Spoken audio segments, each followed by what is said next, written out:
Fuel subsidy removal, no going back as NLC insists strike is inevitable.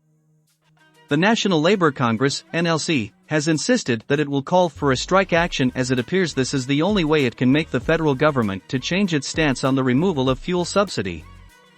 The former NLC deputy president, Amici Asegwani, while speaking on Channel's television Sunrise Daily on Monday said that there is no going back on the proposed strike scheduled for Wednesday, June 7, 2023.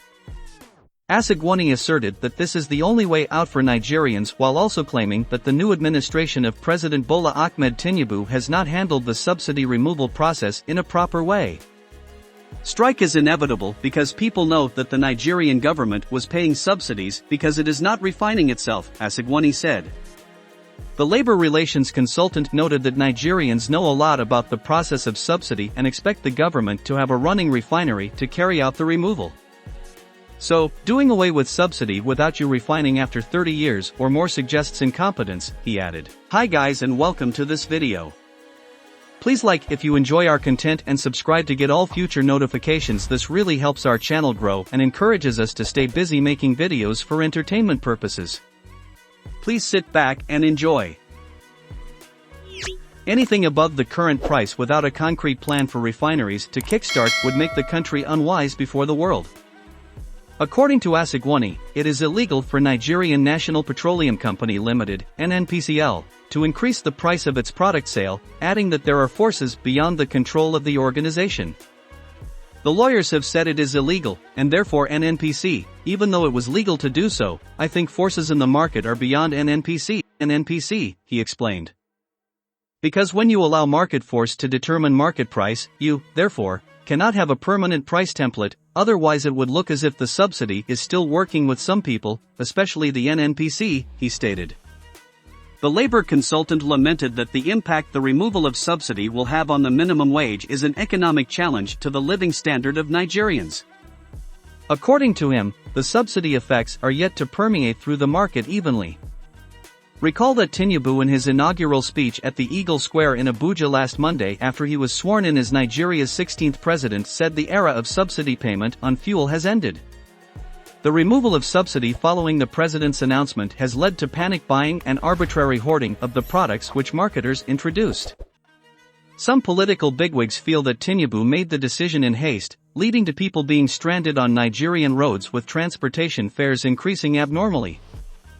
Governor Abdulrahman Abdulrazak of Kwara State on Monday directed that the workdays of public workers be reduced from 5 days to 3 days per week.